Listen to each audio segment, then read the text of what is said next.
Assalamualaikum warahmatullahi wabarakatuh. Salam sejahtera buat kita semua.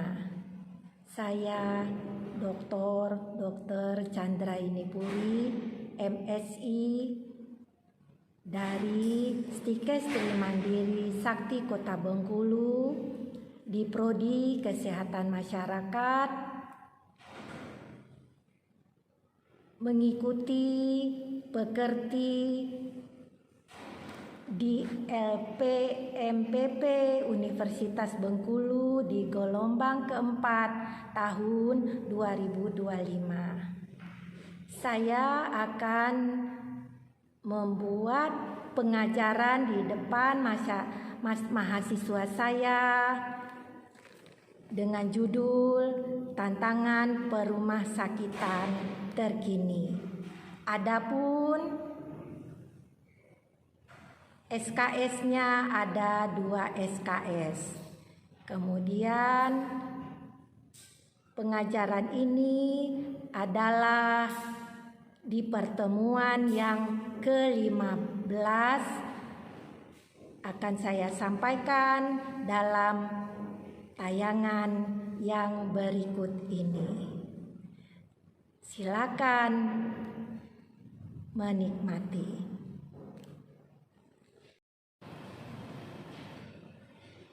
Assalamualaikum warahmatullahi wabarakatuh.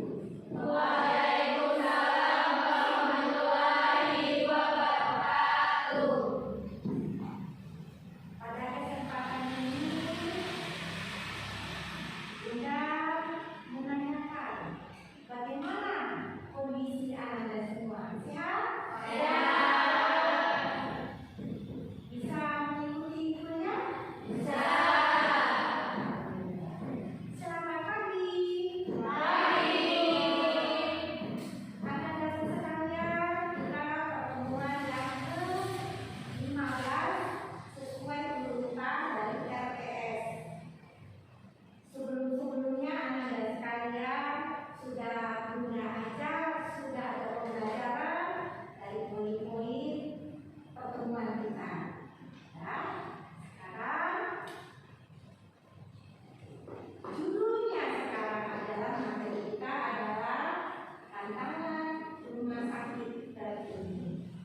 Ya, jadi apa sih tantangan rumah sakit terkini? Bagaimana Anda nanti menjadi seorang sarjana kesehatan masyarakat mampu berada di rumah sakit? Menjawab tantangan tersebut. Ya, Bunda sekarang mengajak kawan-kawan sekalian, bagaimana di rumah sakit?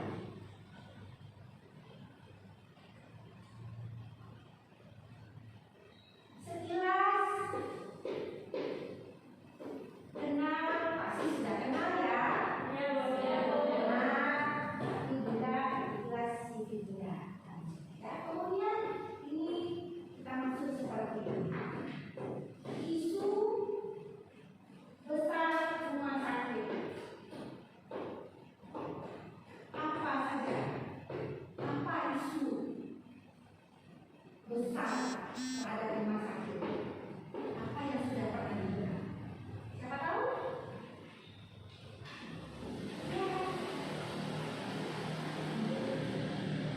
Ya, silakan. Banyak masyarakat yang berobat di luar negeri, Betul. lebih memilih rumah sakit di luar negeri daripada rumah sakit di Iya, jadi masyarakat lebih percaya ke rumah sakit luar negeri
seperti itu, misalnya dengan hubungan pemerintah yang kurang kuat atau kebijakan dari pemerintah yang aneh, itu membuat juga pelayanan kesehatan kita itu semakin berat ya, karena mereka harus tetap melayani pasien dengan APD yang seadanya ya kan, tapi itu memang juga beda ya cerita dari lokasinya. Kita juga mengharuskan keselamatan mereka dan keluarga mereka, karena mereka pelayanan kesehatan tidak hanya di Indonesia tapi di seluruh dunia itu sudah kolaps ya, sudah kolaps karena isu ini. Ini mengatakan kondisi ini berdampak langsung pada keselamatan pasien dan tenaga kesehatan. Penularan COVID-19 yang dialami sejumlah tenaga kesehatan di rumah sakit dan staf laboratorium dari Universitas Airlangga menjadi bukti nyata. Pada 27 Mei, ada 2 perawat dinyatakan positif COVID-19. Sementara itu, manajemen Universitas Airlangga mengakui penutupan sementara ini disebabkan karena jumlah tenaga kesehatan yang tertular virus COVID-19 dan keterbatasan kapasitas rumah sakit. Saat ini, rumah sakit dan laboratorium fokus pada pasien yang dirawat dan mengerjakan sampel yang sudah masuk serta pendataan. Alasan kenapa rumah sakit itu berusaha tenaga atas pelayanan karena memang kapasitas yang tersedia sudah tidak diperlukan pada saat kemarin sertifikat sehingga jumlah kasus yang dibutuhkan dan itu harus kita layani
masyarakat sebagai tantangan rumah sakit.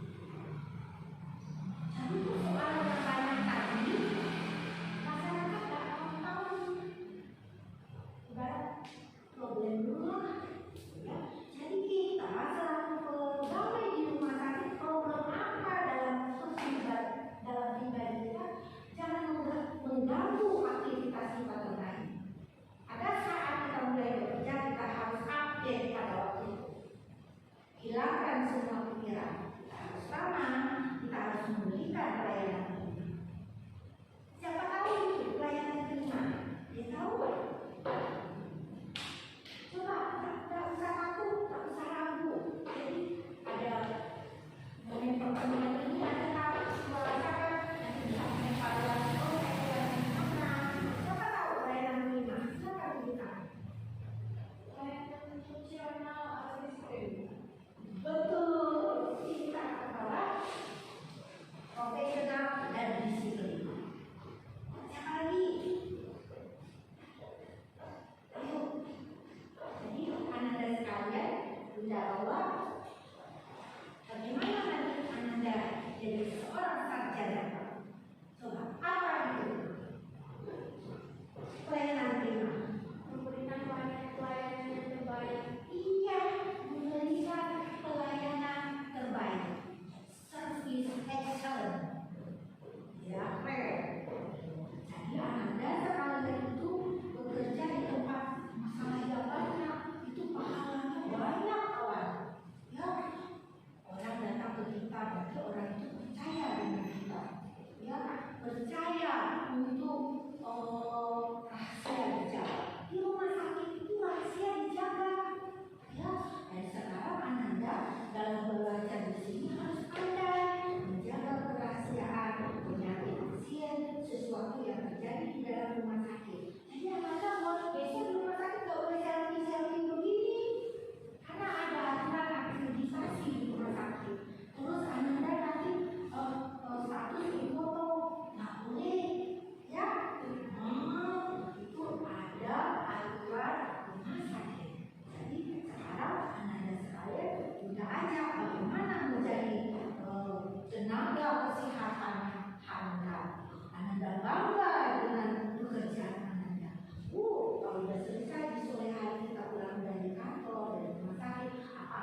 dari jalan Anda sudah nampak integritas. Anda sudah mulai rapi hari ini.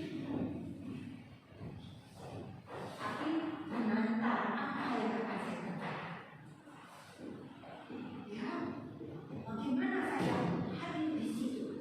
Bagaimana saya senang dengan saya? Integritas, ya, punya kemampuan.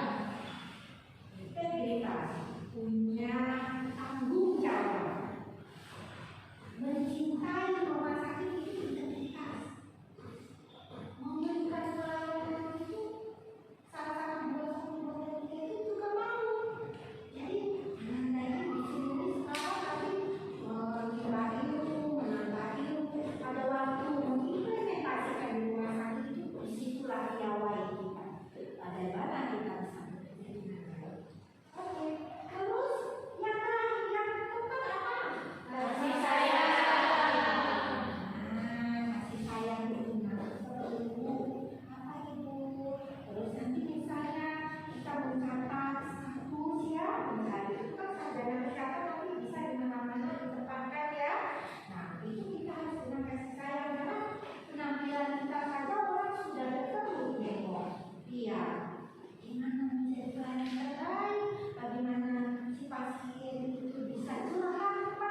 kurang tenaga terlatih?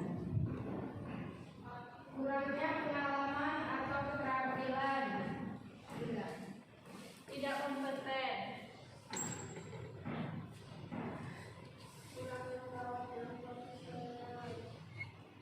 Kurangnya pelatihan vokasi.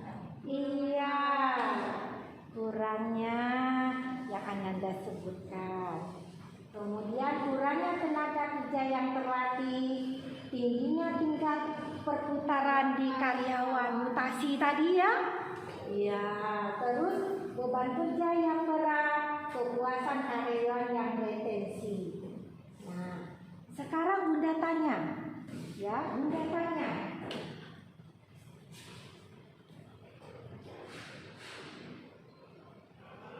Apa saja untuk meningkatkan kita profesional atau berkualitas?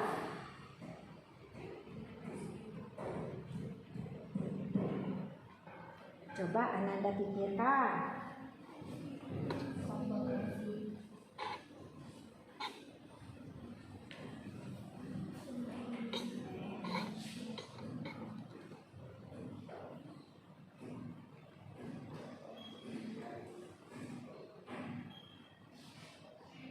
Nah, kemudian bekerja di bidang sumber daya manusia di rumah sakit merupakan pilihan karir yang memuaskan sekaligus menantang.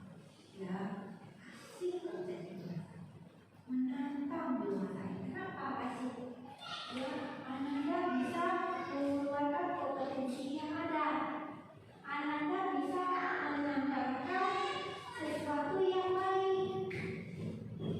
Yang tadinya tidak dapat di perkuliahan, Ananda bisa mencari referensi untuk menjadi seorang sumber daya manusia kesehatan Anda.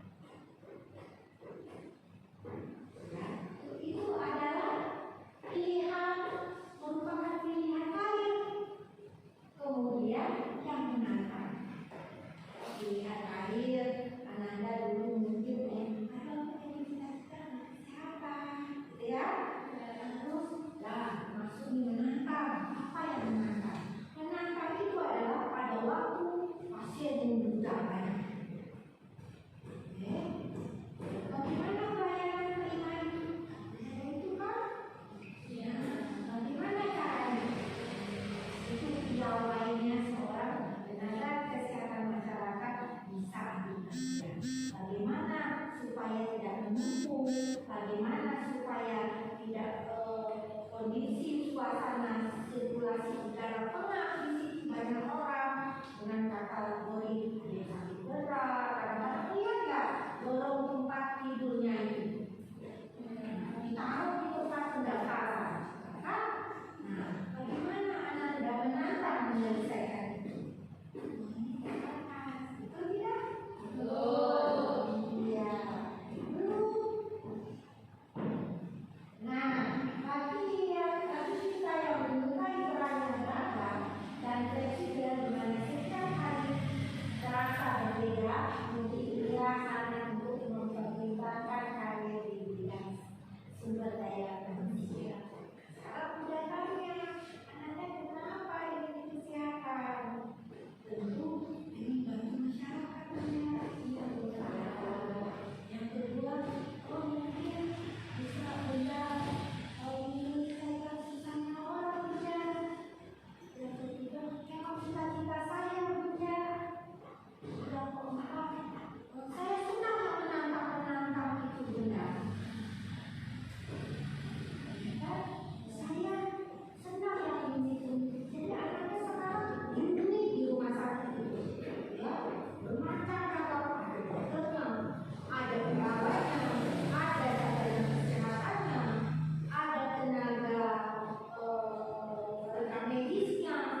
memulai dari kita bahwa diri kita sehat, bersih, kemudian mencintai pekerjaan kita, yaitu melayani. Tidak. Nah, pelayanan prima di rumah sakit. Coba Anda ceritakan pelayanan prima di rumah sakit. Bagaimana Anda pada saat ini Anda sekolah di saat ini memikirkan bagaimana pelayanan prima itu menurut tidak Anda? Kemudian ada pasien. Ya, bagus. Kenapa Anda tidak ingin dengan pasien?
nanti ke depan menyelesaikan sebuah tantangan sesuai dengan judul kita adalah tantangan terkini di rumah sakit. Ya, silakan.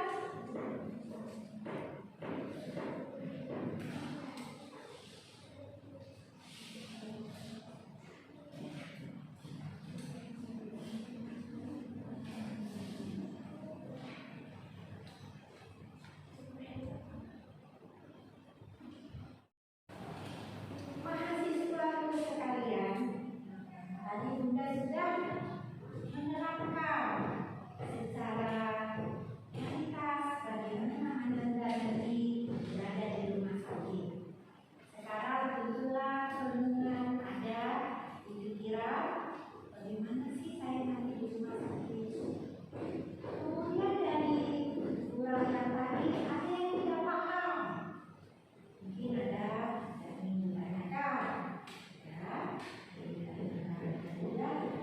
Gunakanlah kesempatan ini terbaik buat Ananda. Kenapa? Kejadian ini tidak bisa akan terulang lagi. Pelajaran ini tidak akan terulang lagi.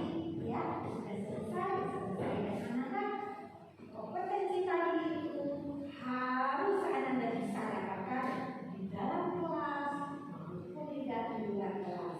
Di luar kelas melalui IT, ya, melalui informasi-informasi terkini, persoalan-persoalan tertentu yang persoalannya.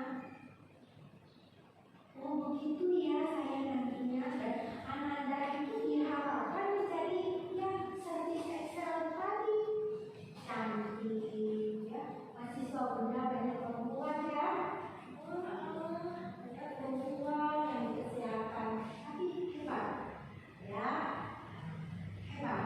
Jadi kalau perempuan itu tidak. Oke, siapa yang ingin bertanya silakan. Tanya yang bertanya ya. Oke. Saya beri kesempatan untuk kita.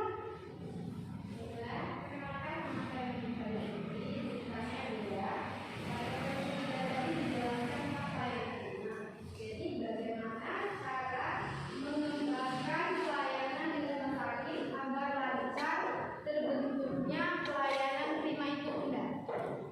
Oke, pertanyaan yang bagus sekali. Ya, jadi Ananda sudah berada seolah-olah di rumah sakit sekarang. Ya, bagaimana saya bisa menguasai pekerjaan saya dengan sebagainya? Gitu kan? Nah, pertanyaannya tadi Bunda catat bahwa bagaimana cara mengembangkan pelayanan di rumah sakit agar lancar terbentuknya layanan prima. Ya. Jadi teman-teman sekalian, ada yang berani menjawab?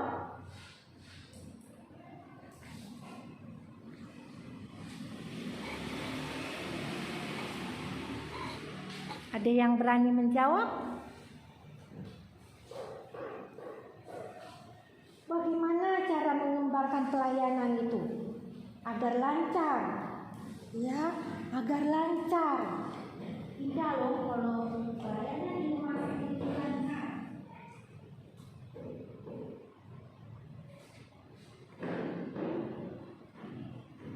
Siapa yang berani?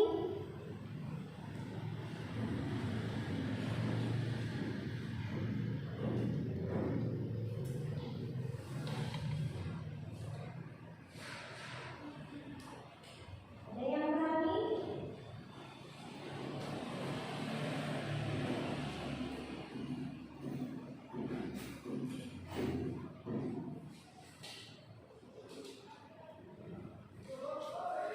Siapa yang berani? Silakan. Untuk cara pengembangan pelayanan di rumah sakit agar lancar terbentuknya pelayanan prima yaitu meningkatkan kualitas SDM, menerapkan standar pelayanan, meningkatkan komunikasi, menerapkan teknologi, meningkatkan keselamatan pasien, meningkatkan kecerdasan pasien, meningkatkan kerjasama antara perawat dan kolaborasi lainnya. Keren, ya.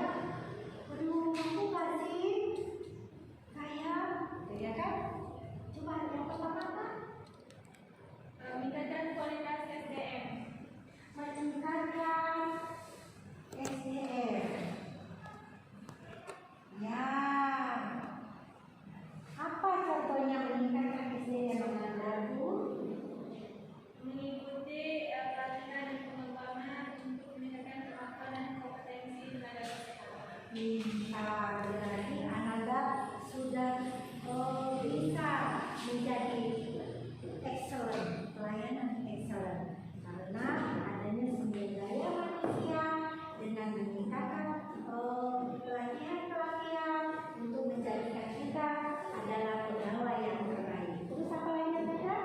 Menerapkan standar pelayanan. Iya, jadi kita juga harus ada standar pelayanan.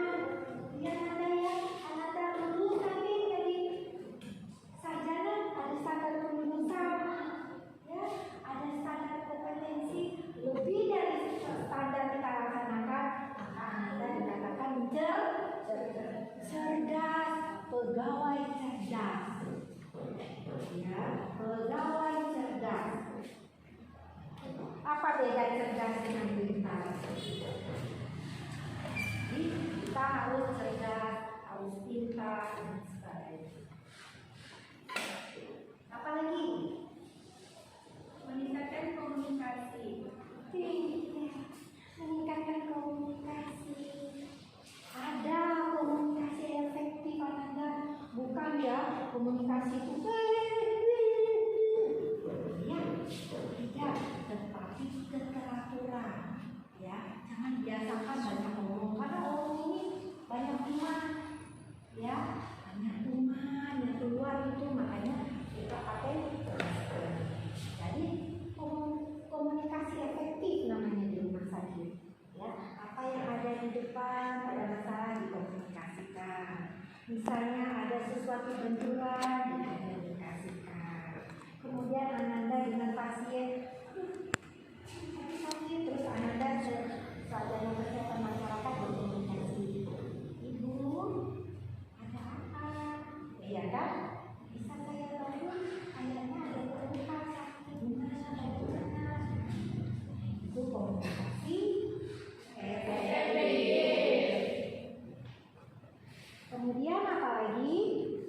Menerapkan teknologi seperti pelayanan sistem informasi manajemen rumah sakit dan teknologi elektronik.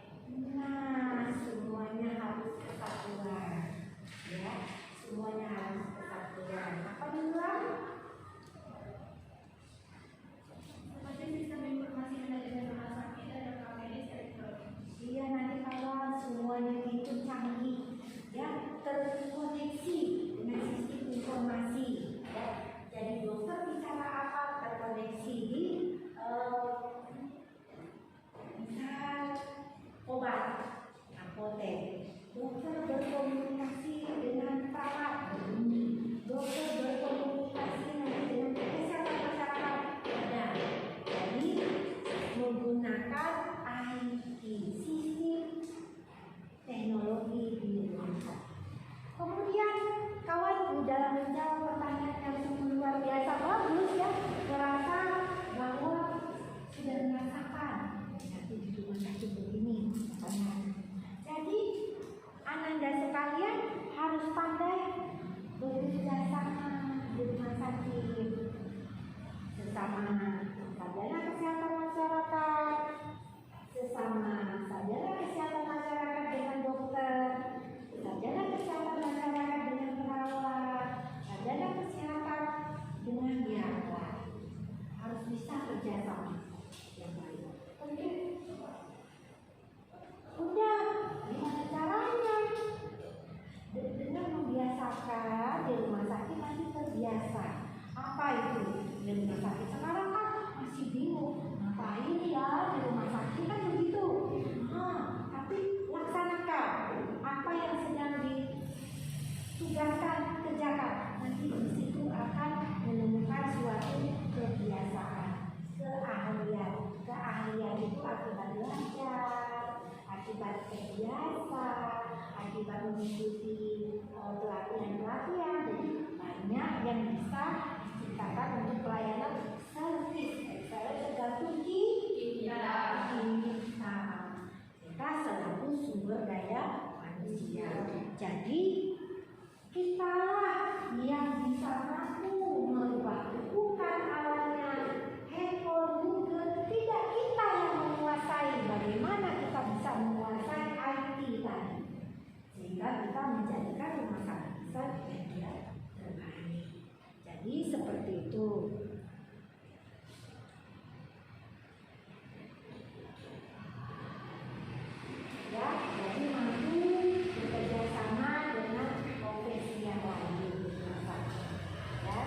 kemudian adalah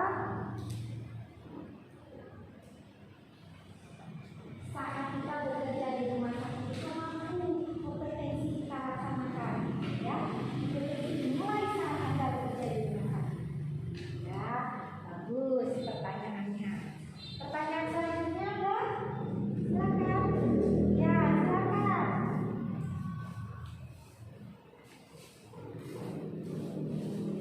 Baik, izin bertanya, Bunda. Bunda, bagaimana sih cara atau langkah membangun kepercayaan masyarakat kepada rumah sakit itu terlaksana sesuai dengan kepuasan pasien? Oke, bagaimana saudara? Ada yang berani menjawab?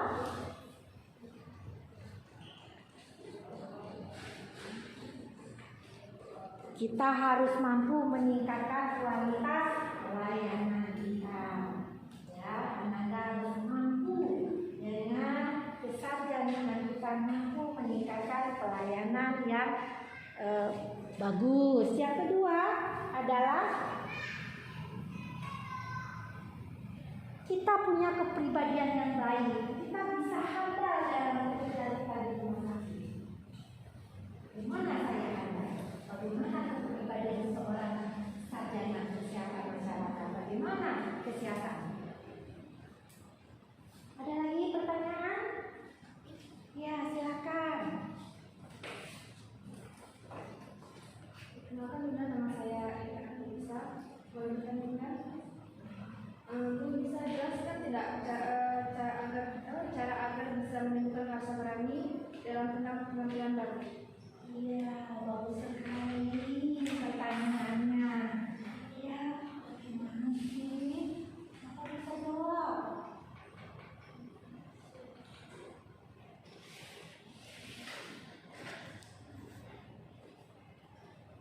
Apa coba? Siapa?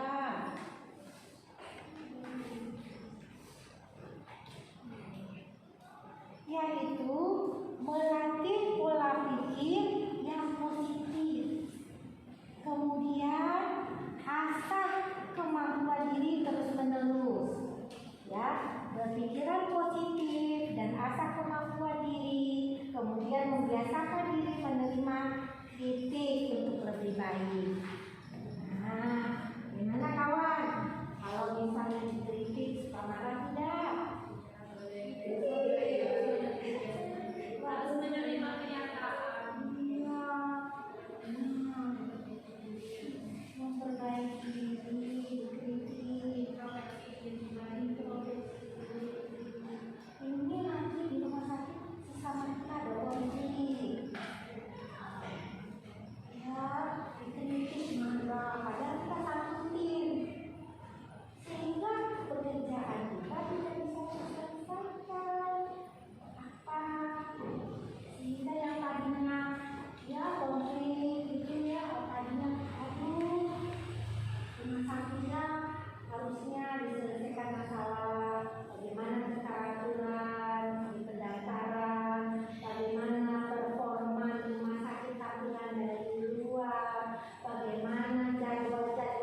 sehat dalam bekerja, apalagi di COVID. Ya, kita pegang sedikit aja, bulan. Kan informasi itu, karena informasi yang cepat seperti itu ada di dalam sedikit kan belum tentu. Tapi karena kita jiwa kita Tuhan, saya sakit sakit, dia jiwa kita sudah galau kan, apalagi kita tidak ada yang menjaga kesehatan. Jadi dengan menjaga kesehatan kita itu otomatis kita bisa menjadi pegawai yang baik. Nanti Ananda perawatnya akan diganti kepada yang bisa menjadikan. Ada di situ dibuat nanti oleh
Demikian tadi sudah sama-sama saya melakukan pembelajaran dengan mahasiswa saya.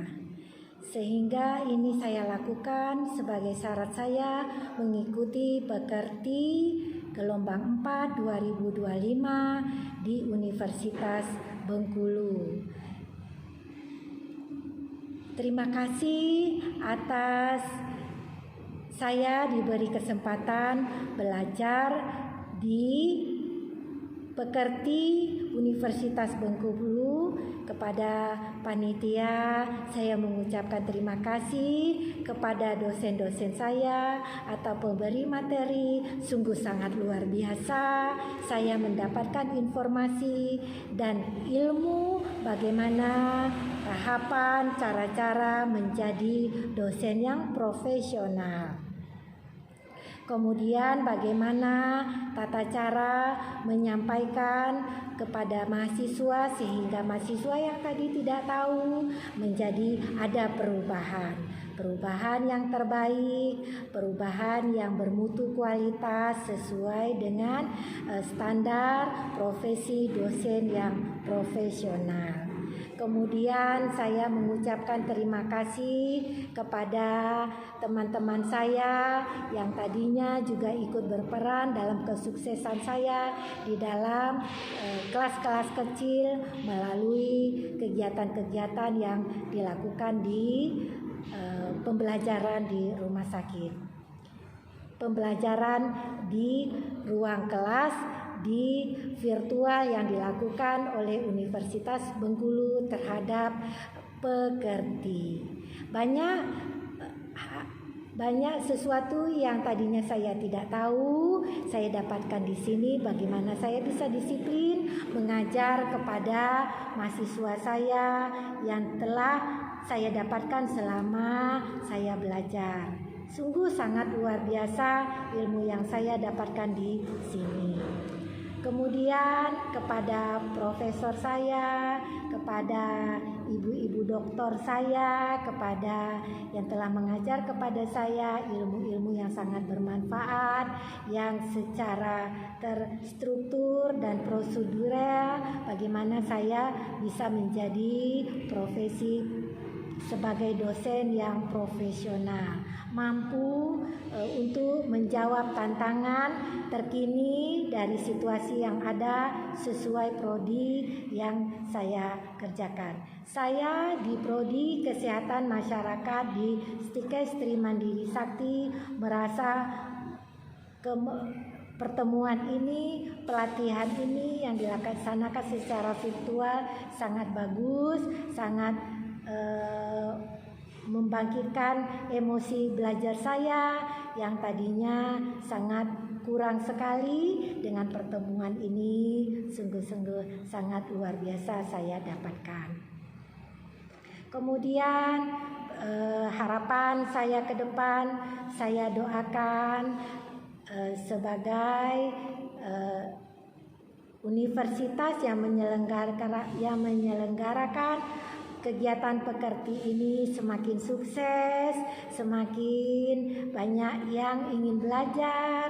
Ya, salah satunya saya, sungguh sangat luar biasa. Kemudian saya nanti menjelaskan kepada teman-teman saya bahwa belajar pekerti itu sangat senang, sangat bisa diikuti, sangat bersemangat apabila kita mengerjakannya sesuai dengan waktunya. Memang di awal sungguh banyak pekerjaan, tugas, ya di situ kita diproses bagaimana bisa mampu secara up to date untuk menyampaikan tugas-tugas kita secara tepat waktu. Kemudian kita bisa mengevaluasinya bagaimana kita bisa ke depan menjadi tenaga pendidik yang profesional sesuai dengan standar yang ditetapkan di tempat kita melaksanakannya. Kemudian terima kasih sekali kepada Universitas Bengkulu dalam menyelenggarakan ini. Kepada LP MPP Universitas Bengkulu, saya menghaturkan banyak terima kasih karena saya sudah mendapatkan ilmu dan sudah belajar di sini.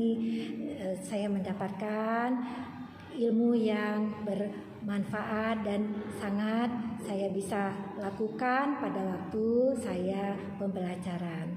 Demikian, apabila ada saya salah, saya minta maaf. Kemudian saya akan menyampaikan kepada teman-teman saya untuk melakukan belajar pekerti. Demikian, wabillahi taufik wal hidayah. Wassalamualaikum warahmatullahi wabarakatuh.